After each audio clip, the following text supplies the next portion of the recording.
que ese debe ser el norte de un presidente en países como el nuestro, un país que está en vía de desarrollo. Sin embargo, el presidente hizo una segunda visita que yo la considero también muy importante. Él acudió al CUSEP, que es el departamento del ejército que tiene que ver con la seguridad del presidente, el cuidado de su seguridad y desplazamiento, y allí hizo importantes declaraciones, sobre todo exhortó a los militares a cumplir con su deber y que él le ofrece mejoría. Le ofreció un plan de vivienda, actualizó un taller de mantenimiento de vehículos que estaba descuidado y fue actualizado, y hizo exhortaciones interesantes a los soldados que allí estaban justo en el momento en que los gerentes de esa unidad militar que está alrededor del presidente están cuestionados judicialmente, y hay no menos 3 o 4 generales, varios coroneles, oficiales de diferentes rangos que están acusados o siendo cuestionados por el Ministerio Público por malos manejos de recursos pertenecientes a esa unidad.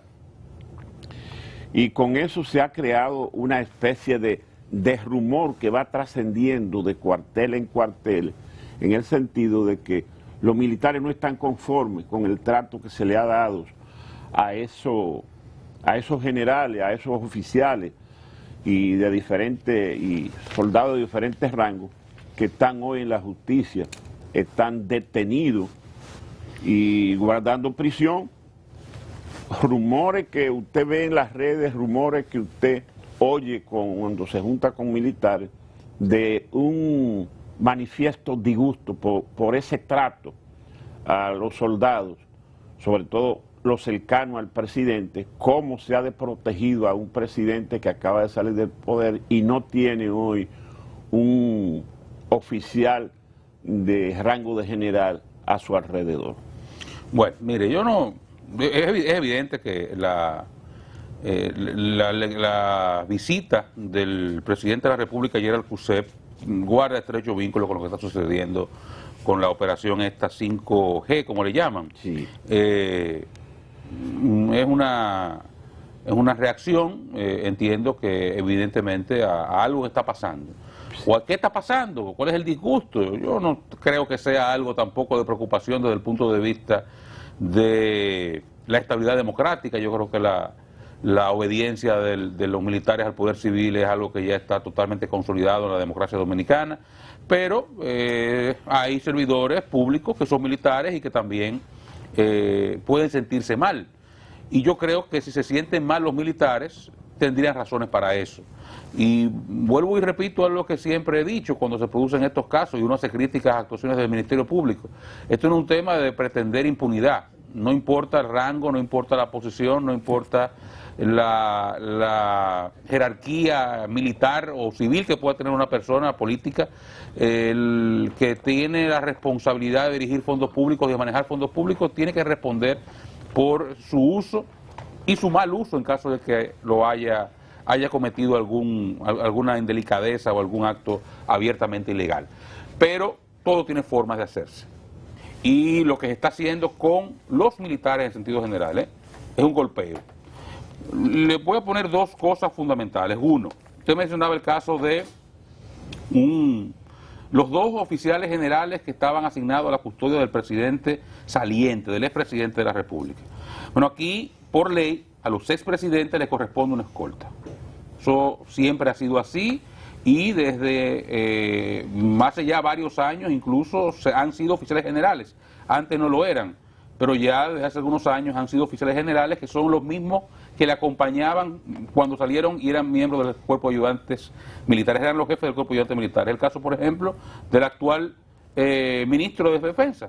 Salió junto con un expresidente y le acompañó durante los últimos 16 años a ese expresidente como jefe de su cuerpo de escoltas, porque eso se le corresponde por ley. Bueno, en esta oportunidad se han arrestado a los 2 cabezas, el jefe y el segundo, al mando de la escolta de un expresidente de la República. Miren, si hay que arrestarlos, se arrestan.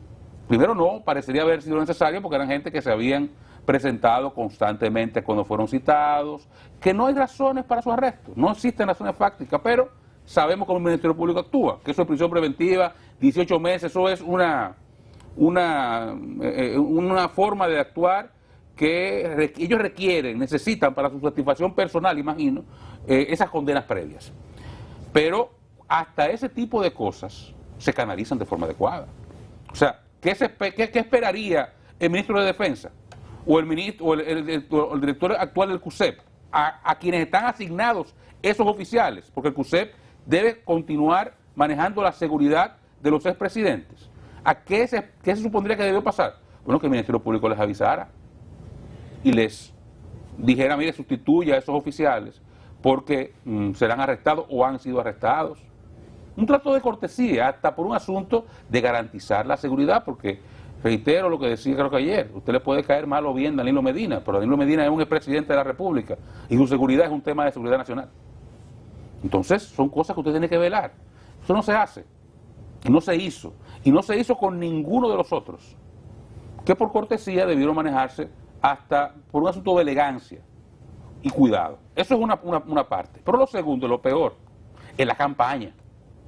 Señores, lo que está pasando en la prensa dominicana, desde el fin de semana, con notas que son iguales prácticamente, manejando la teoría del Ministerio Público, poniendo los guardias como son una sarta de ladrones. Lo último que yo estoy viendo hoy es una barbaridad, que quien se lo quiera creer, yo les lo respeto, que llegaban con saco de dinero en efectivo en la entidad bancaria. Quien se crea eso es porque nunca en su vida ha llegado con banco. Porque una gerente de un banco no puede hacer eso. No. El sistema financiero lo prohíbe. Y yo veo gente preguntándose, ¿por qué el sistema financiero? ¿Cómo permitió eso? No. Pregúntense si es verdad primero. Cuando se preguntan si la teoría del Ministerio Público tiene algo cojo, porque eso es teoría del Ministerio Público. Es que alguien le dijo, no es que tienen una foto de la sucursal entrando con un saco. Tú me dices, no, míralo ahí, mira, es que tenemos esta foto de seguridad de la sucursal tal, donde está fulano, entrando con un saco de dinero. Es que no tienen eso. Saludos, muy buenas noches. Es que dicen que fulano dijo que eso pasaba. Y así tienen desde el fin de semana con una campaña que usted incluso ve las notas. Ayer le cogió con el CONANI. Quedan todos los periódicos con el CONANI. Pero que el CONANI quería montar algo igual, que el Ministerio Público supone que el CONANI quería montar algo igual por esto, o aquellas teorías que ellos tienen. No, dan detalles que la encargada Sí. pidió un oficial Por eso. que montara el modelo del CUSEP. Pero en sigue la siendo administración. una teoría. Sí, sí. Que parte de que la encargada que duró 4 meses ahí nada más, que esa encargada que duró 4 meses ahí, tenía o habría intentado nombrar un oficial que venía del ramo de su esposo, con quien él trabaja, con quien digamos que es Torres Rubio, que era el que manejaba personal, y se le rebotó Contraloría, no le llegó ni a nombrar. Sí. Pero por ella intentar hacer ese nombramiento, ya el Ministerio Público desarrolla toda una teoría en la cual dice que ella quería montar el mismo esquema. Pero eso es lo que plantea el No, y Ministerio en Público relación a la- ayer, discúlpeme Freddy, es lo que plantea el Ministerio, porque yo no quiero darle mucho espacio a lo que ellos dicen, a mí no me interesa, estoy hablando de otra cosa. Estoy diciendo, esa teoría del Ministerio Público ayer se repitió prácticamente con la misma nota en todos los periódicos, a media mañana. Ya estaban todos difundiendo esa teoría, al unísono, en algunos casos publicando la nota exacta. Entonces, eso es una campaña planteada que afecta a la imagen de las Fuerzas Armadas. Y quien no lo quiera creer, quien no quiere entender que eso de que los guardias, que eso es la corrupción de los guardias, está perdido. Entonces, ese tipo de cosas afectan la imagen y yo entiendo que, aunque no tengo información, supongo que el malestar en las filas militares, en algunos niveles, es tan alto que el presidente dio su visita ayer a pasarle la mano, no solamente al CUSEP, sino también a las Fuerzas Armadas en sentido general. Y yo creo que hizo muy bien el presidente al hacer esa visita. Buen día, compañero. Jóvenes, buenos días. No es usual que un presidente vaya a la inauguración de un taller al cuerpo De mecánica ayudantes militares. Eso no es usual. O sea, no es costumbre, un presidente no va a eso. No es costumbre que el presidente vaya al encendido del arbolito del cuerpo de ayudantes militares de la presidencia. No se produce usualmente. Y la vicepresidenta también. Y que vaya acompañado además de la vicepresidenta, es Y decir, el ministro de Defensa. y del ministro de Defensa. Y el Ahí jefe de la estaba- policía. No, ahí estaba el Estado Igual que Mayor. tiene Ramos. Lo más representativo en el área militar, porque estaba el ministro de Defensa, después del presidente, que es el comandante en jefe, después de la vicepresidenta, que es la segunda al mando, yo creo que era una demostración de solidaridad del jefe del Estado con los militares que le sirven. Y no era para menos. Yo creo que lo que ha ocurrido ciertamente es una de las cuestiones más escandalosas en las que se han visto envueltos militares en cualquier momento de la historia democrática del país. Y usted puede decir, oh, ¿y qué pasó con aquellos que vendían la piña a 8.25 y eran a 25 centavos?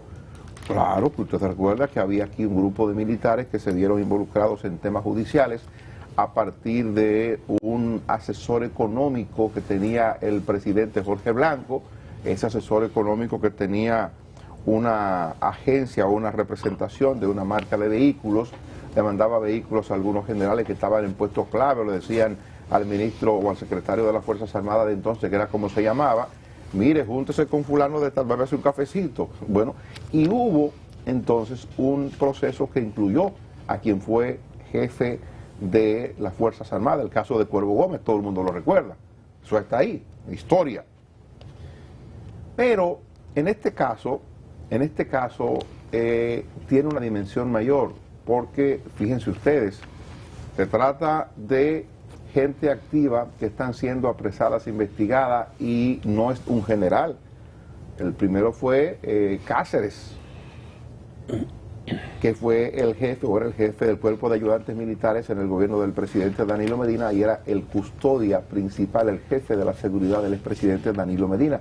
Y luego pasa con De los Santos Viola, que asume la jefatura de la custodia del expresidente Medina, general también.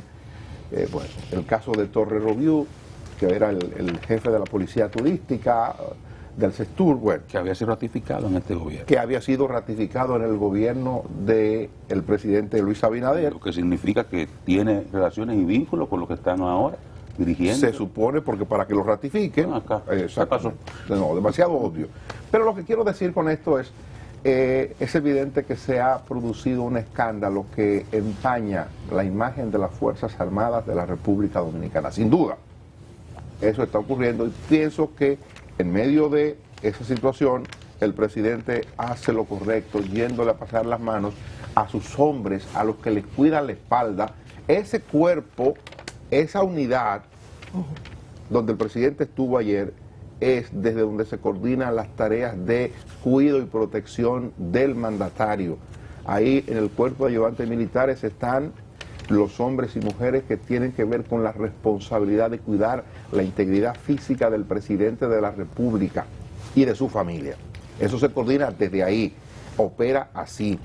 Yo digo, qué bueno que el presidente estuvo ahí, y estaba, obviamente, como tenía que estar, el jefe del cuerpo de ayudantes militares, que es Elín Rubio, un oficial que también estuvo encargado de la seguridad del expresidente Hipólito Mejía. Pero también estuvo Carlos Luciano Díaz Morfa, el ministro de Defensa, que también fue jefe del cuerpo de ayudantes militares, siendo Hipólito Mejía presidente de la República, y después fue el jefe de la custodia del expresidente Hipólito Mejía. Lo que estoy diciendo es, me imagino que lo que se vive en el cuerpo de ayudantes militares, o lo que se da, resulta conocido. Por eso creo que esta gente quizás convenció al presidente o de ese tipo de visita, para que llevar aliento y llevar tranquilidad, porque las tareas que hay que acometer en eso de cuidar a un presidente, yo no la conozco bien. Por razones de trabajo he tenido que lidiar mucho y tener roce con esa gente en mi condición de periodista, porque el periodista, donde está el presidente están los periodistas, y donde están los periodistas y el presidente están la gente que cuida al presidente, y con esa gente nosotros como reporteros tenemos que rozarnos mucho, o porque no lo dejan pasar en ocasiones para entrevistar al presidente o meterle el micrófono al presidente, o porque nos dejan pasar en ocasión que el presidente o el jefe de prensa decide que accedan para hablar con el presidente, para hacerle una pregunta o lo que fuere. Esa gente desarrollan tareas múltiples. Por ejemplo, tienen que ver o coordinan o participan con lo que le llaman las tareas de inteligencia, que se hacen previo a que el presidente de la República visite un sitio. ¿De qué? Las agencias de inteligencia del gobierno, con la coordinación o la participación del Cuerpo de Ayudantes Militares, hacen un trabajo previo, y Freddy sabe de eso más que yo, que es el trabajo de campo, como le llaman ellos, y así saben la gente que puede hacerle un lío al presidente cuando el presidente va a un sitio, la gente que le está montando una protesta al presidente cuando el presidente vaya a hablar. Todo ese tipo de cosas se coordinan, la gente no lo sabe, la gente no lo vive, la gente no lo ve, porque es un asunto es un asunto de inteligencia. Y yo me imagino que el que está manejando esos fondos, el que tiene participación con esos fondos, tiene que estar asustado ahora, porque dice, si yo tengo que utilizar unos fondos y tengo que hacer un cheque a nombre mío, porque eso es personal que se da para pagar la inteligencia, yo estoy preocupado, yo no quiero que me metan en un lío mañana. Fíjense lo que yo estoy tratando. Entonces ese susto, ese miedo, ese temor, puede ser que haya limitaciones o que haya miedo para administrar unos recursos que están legitimados. Yo no puedo defender, yo no conozco, debo decir, la profundidad o la barbaridad que se habría cometido a partir de lo que la prensa publica. Yo no lo conozco, no tengo detalles, no tengo una información para contrastarla con esto que se está publicando, pero evidentemente que las cosas que se publican son cosas muy groseras. Y si no son groseras porque se produjeron, son groseras porque la prensa la ha magnificado o el Ministerio Público la ha magnificado. Entonces, ese tipo de cuestión evidentemente que puede y afecta a la imagen de los involucrados, pero evidentemente que de paso afecta a la imagen de hombres y mujeres que están sirviendo en las Fuerzas Armadas, que son gente pundonorosa, gente honorable, que sirven con dignidad a la institución que representan. Por eso el presidente le hablaba de la honestidad de la mayoría de los militares del país, y yo creo que son honestos. Uno ve estos casos, pero la cantidad de gente que yo conozco, que cualquiera conoce, que ha servido en las filas militares o en la policía, y que viven con dignidad y que han pasado por ahí, y al día de hoy, después de retirado, tienen hasta que buscar prestado para poder llevar a cabo el tratamiento médico, las pastillas de la presión que hay que comprarle. O sea, la mayoría es así. La mayoría de los militares y policías es así. Y lo conozco yo, lo conoce usted, lo conoce cualquiera. Que viven de manera humilde o de manera muy pobre después de haber servido 30, 35, hasta 40 años en las filas de las Fuerzas Armadas o de la policía. Cierto que aquí hemos tenido un modo operandi en el que un militar llega a una posición y de repente, y pasa con los directores o jefes de policía que hemos tenido, cuando llega a una posición de comandante general en una de las instituciones armadas, o llega a ser ministro de las Fuerzas Armadas, y conocemos muchos casos, esa gente no tiene que dar un golpe más nunca. Y aquí hemos creído que esa es la norma. Sí. Desgraciadamente hemos creído que esa es la norma. No. Y quizás lo aprendimos de los tiempos del doctor Balaguer, fue cuando más se acentuó eso, que lo de la goma o el 10% era una cosa como permitida y casi ya como de ley. El 10% de las compras corresponde al incumbente.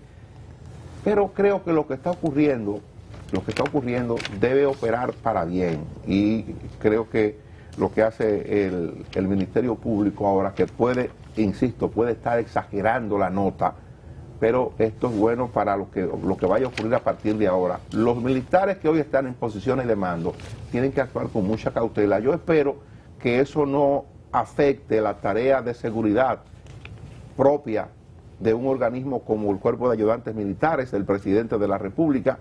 Yo espero que el gobierno pueda adoptar las medidas condignas para que esas tareas no se mermen, no se afecten, y que el presidente de la República pueda estar bien cuidado y que ellos puedan tener las informaciones de inteligencia que se pagan con fondos que no necesariamente se transparentan, porque son asuntos de seguridad nacional. Mira, tú has dicho algo muy importante, porque yo lo decía ahorita y lo reitero. Esto es un asunto de que todo el que maneja fondos públicos tiene que responder por ello. Y es verdad que aquí ha habido una cultura militar en la cual aquí una serie de militares y policías que se han enriquecido desde los años 70, que tienen fortuna que no la pueden justificar. Porque es verdad que la mayoría de los oficiales son gente que viven humildemente, pero eso pueden llegar nunca a ser jefe de policía, a ser director de algunas áreas en el ejército, las Fuerzas Armadas, que manejan presupuestos. No le tocó el chance. ¿Entiendes? Entonces, eso se sabe. No se sabe, aquí en Paquete Guardia, amigo de uno tiene Villa Romana, y de dónde, hijo mío. ¿Entiendes? Y muchísima gente que tiene dinero, que puede desarrollar otra actividad, que tenga un taller por aquí, que soy constructor, hay gente que lo puede justificar, hay gente que no. Eso lo sabemos, ¿verdad? Y eso, qué bueno que se acabe. Y si este es el principio del fin, qué bueno. Yo lo que critico es el manejo, es la forma en que el Ministerio Público busca condenas en los medios de comunicación con anterioridad, es el intento de mancillar las honras de gente que, independientemente de que a usted le guste o no, es inocente hasta que se le demuestre la culpabilidad, porque es el Estado de Derecho, porque ese es el Estado de Derecho. Entonces usted como Ministerio Público debe ser el garante de esos derechos, y usted no puede actuar en dos vertientes, con mala fe. Por un lado, arrestar, pasear como si fuesen criminales, como si fuesen el Chapo, Guzmán y el Mayo Zambada, que usted está paseando por las calles de Santo Domingo con chaleco antibala y casco y un maldito operativo que es innecesario. Arrestando y allanando de noche a gente que ha ido, ¿cuántas veces usted le ha dicho que se presenta en una cita? Haciendo un espectáculo con eso. Y luego un diseño mediático que busca, porque eso es un diseño, eso está el día que dijeron arresten, hay un diseño mediático, con notas de prensa. Usted agarra la prensa de hoy, ahora que estamos hablando. Usted va a encontrar titulares. No se metan con los guardias en dos periódicos. Que es una advertencia que hacen los militares imputados a supuestos testigos para intimidarlos. Pero no mencionan un caso. El Ministerio Público dice que en sus indagatorias, que está haciendo, ha conducido tanto interrogatorio y ha encontrado, porque eso busca la prisión preventiva, y ha encontrado que los imputados buscan distraer inmuebles y bienes y intimidar testigos para que no declaren bajo el argumento no se metan con los guardias, lo entre comillas. Pero no te cita una persona, no te dice fulano le dijo a menguano, no se metan con los guardias. No, te lo ponen así como una nota, ¿verdad que sí? Eso no debe ser un Ministerio Público serio. Un pensamiento. Eso no debe ser un Ministerio Público serio. Pero no solamente lo ponen en el expediente, no. Sino que diseñan una estrategia para que hoy martes, eso está en la prensa en esos términos.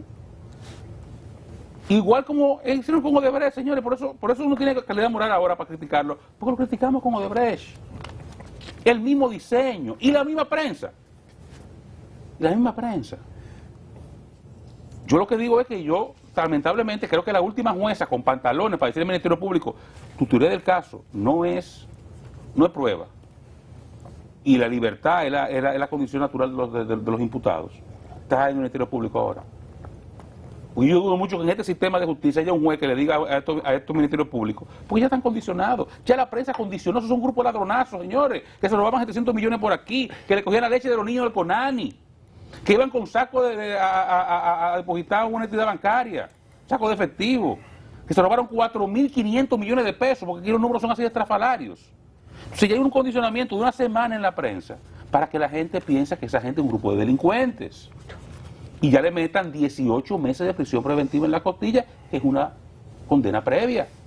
Entonces, a eso es que yo me opongo, porque ese tipo de procedimiento, ese proceder, no busca impunidad, no busca sanción contra la impunidad, no busca castigar la corrupción. Ese tipo de proceder busca espectáculo mediático y genera situaciones que se revierten. Y cuando las sociedades se generan este tipo de cicatrices que nos estamos generando, ahorita cuando la tortilla se vire, porque lo único que pueden tener seguro los que están ahora mandando es que eventualmente van a dejar de mandar. Yo no sé si en 4 años, si en 8, si en 10, eventualmente van a dejar de mandar. Y la gente que hoy tiene mucho poder en ese Ministerio Público, eventualmente va a dejar de tenerlo. Porque nadie tiene más poder en el Ministerio Público que Jean Alain Rodríguez. Y vayan a ver en Najayo cómo está. Todo el que hace maldades, todo el que actúa y abusa de su poder, y ese Ministerio Público está abusando de su poder, hoy le toca a ellos, yo quiero no toque a usted, a un familiar suyo, mañana, cae en manos de esta gente, como están actuando. Entonces, si mañana le pasa, hoy esta gente está todo con ese poder, mañana no lo van a tener. Y a quienes ellos están afectando, mañana lo van a perseguir a ellos. Y ahí se genera ese círculo de odio y resentimiento que divide la sociedad. El lawfare tan explicado en otras partes del mundo, que tanto daño ha hecho en otras partes del mundo, y el mejor ejemplo es Brasil, que se llevaron esa sociedad de encuentro, un país que era referente regional y mundial, se lo llevaron en honor de una supuesta lucha contra la corrupción, que nadie defiende la impunidad, háganlo bien, háganlo con la idea real de combatir la corrupción, no con la idea de darle espectáculo y circo al pueblo, que es lo que están haciendo ahora mismo. Porque esos expedientes al final, y vuelvo al pulpo, que es el que está más reciente ahí. Ellos están bregando ahora con este expediente, pero tienen 2 semanas para presentar acusación del pulpo. Y todavía están tirando patas voladoras con Sammy Sosa. Un tipo que se ganó su cuarto pateando delante de todo el mundo. Y que nunca es funcionario público. Pero todavía están dando patas voladoras. Buscando ver cómo arman un expediente que tenga capacidad de caminar en los tribunales. Porque en la prensa cualquier cosa camina. Y eso se resuelve hablando. En los tribunales que es diferente. Entonces, vamos a ver qué va a pasar. Porque esto es un tema de que los militares continúen haciendo las cosas como estaban haciéndolas antes. Qué bueno que las cosas cambien. Eso hace falta en una sociedad. Pero que cambien haciendo las cosas bien. Yo no conozco mucho ese mundo militar como Freddy. Ha cambiado mucho desde que Freddy estaba en los cuarteles. Pero yo no sé. La verdad es que no es tan fácil este tipo de investigación y lidiar con la Guardia ciertamente. No es que ellos lo digan o que lo puedan decir o que alguien diga que hay una amenaza, no se meta con la Guardia. No, lidiar con la Guardia no es tan sencillo. Ahora se ha producido eso y tenemos en principio teníamos a un solo mayor general del Ejército de la República Dominicana preso en Najayo, que es un asunto también nuevo. Activo, no está en retiro, activo. Ahora son 4 los generales activos que están en prisión momentáneamente hasta que le conozcan la medida de coerción que le están solicitando a este grupo. En este grupo hay 3 generales. Y son más solitarias también. En el grupo nuevo. Son más solitarias como Cáceres. Es decir que, al igual que el general Cáceres, serán 4 los generales que con toda seguridad van a estar guardando prisión quizás los 18 meses que está pidiendo ya el Ministerio Público. Entonces, digo yo, eso algún efecto en adición a que puede generar un mayor cuidado con el estamento militar que está manejando recursos. Eso creo que de entrada ha cambiado o tiene que cambiar porque ya está el referente, lo que ha ocurrido. Pero fuera de eso, yo creo que algunas otras manifestaciones se deben dar o se